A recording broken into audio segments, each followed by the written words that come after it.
Hello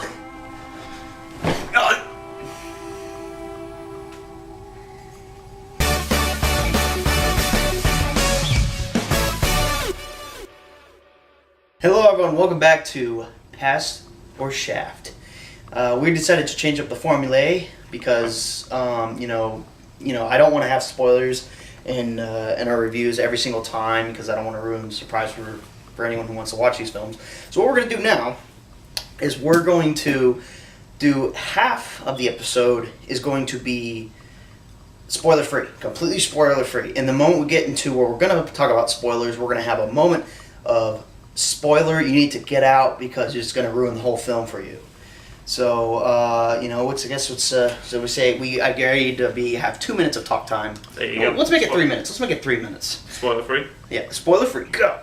So I saw the English dub, but either way, even though there's like parts where the voice acting just feels awkward, the movie as a whole, I thought it was really fun. Mm-hmm. Like, there was no part where I felt like really bored or just felt like, you know what, this is stupid. Not the kind of stupid where it's like, I should be watching something else, but I want to keep watching because... It's like a good stupid. It's exactly. It's like a B movie. It's not meant to take itself seriously. It's just an enjoyable flick from a foreign country. It has silly moments, but it's serious enough for you to get invested.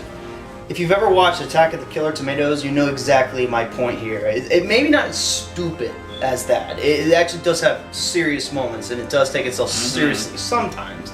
But it's so far-fetched in a lot of scenes, it just makes itself seem completely out of the picture. When you told me there was like parts which looked like Looney Tunes, like Roadrunner and such like that, I just thought, no, he's just exaggerating. And then there's a scene where that happens, I won't say right now, it's like, whoa, and what am I watching right now? It's like, if you've ever watched any Jackie Chan or Jet Li or Bruce Lee film, you know how serious those are and how daring they are. Those movies, get them high on acid, you got this movie. It has a serious setting in like a really dark time in the 30s, I believe. And then it's like, oh, by the way, curveball. How about just have fun with the film and don't take it seriously at any point except for maybe a couple scenes. But even then, they're over the top. Yeah, and did this film come out before Avatar: The Last Airbender, do you recall? I think it did, yeah. It was like 2001. Oh, good. It was after Shaolin Soccer.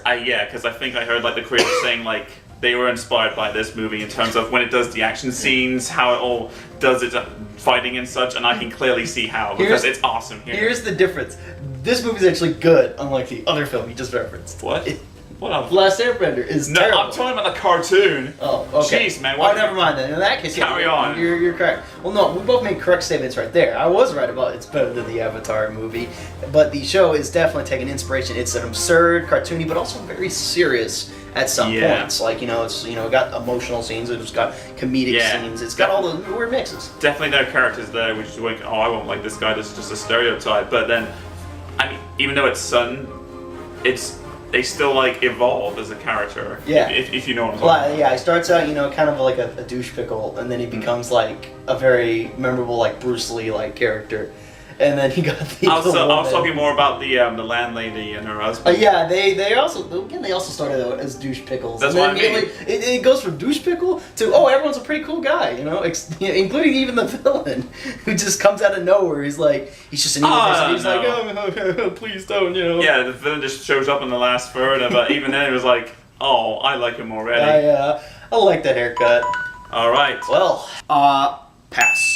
Yeah. Definitely pass, and not the bad pass where you say nope, don't want to see it. Like it gets AA plus. I'm gonna say if it gets any certificates, which is what our new thing is, it's not awards. I'll give it the B honor roll. It's a B movie from the very beginning to the very end, but with a quality assurance of being a really well designed film, quality over quantity. Mm-hmm. Like. If you after the first watching, if you're willing to get absorbed into its insanity and you enjoy it, just give it a couple of more viewings, and pretty much it's become a cult classic. Fine. It's like a cult classic. It's like find those little nitpicks. It's like, oh my god, I didn't notice that the first time, and all those other cool things. It's basically like it's not like bad like Rotten Tomatoes where it's B movie because it's bad.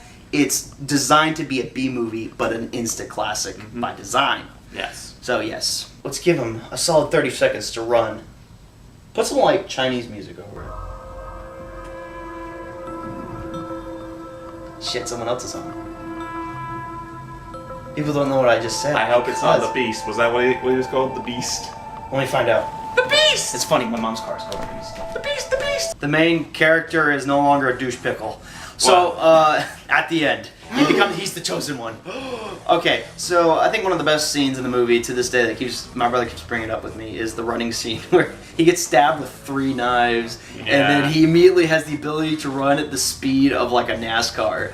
And I remember he just starts galloping up, and it's like a Roadrunner, and all you hear is and the landlady's chasing after him.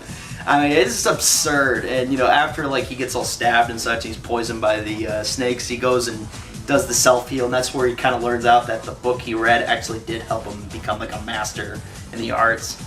Yeah, I was just like, we get to the point where it's too cartoony when it's like, oh, he'll get over it, it's fine. But then you brought up that scene again, just like, oh, because he has this ability that he's not either aware of or he's fully mastered yet. Yeah, it's kind of like, again, the self-healing comes back into play where, remember, he joins the clan and he hits the Beast over the head because that's what he thought the guy said. And the guy just punches his head into the ground. And he comes up, he's like, why did you hit me? He just gets a stick and just... Ow! He just bumps him on the head, and he keeps punching him in. And then again, they encase him in some crab, and he heals to become like Bruce Lee, basically. Oh, I know. Dang, this movie just has so many things that it's just one of those movies you need to watch it multiple times to get it fully. Just like. So how come there's no sequel? What are you talking about? Stephen Chow before he made what was it, Shaolin Soccer? Shaolin Soccer, yeah. That's my spoiler. Yeah. Anyway. Oh yeah, like. I also like the point where like there are heroes in that village, at least 3 of them. So you think, oh, they're the heroes, but then in the middle of the movie, something happens where they're killed off. The 2 assassins like cut off the guy's head and.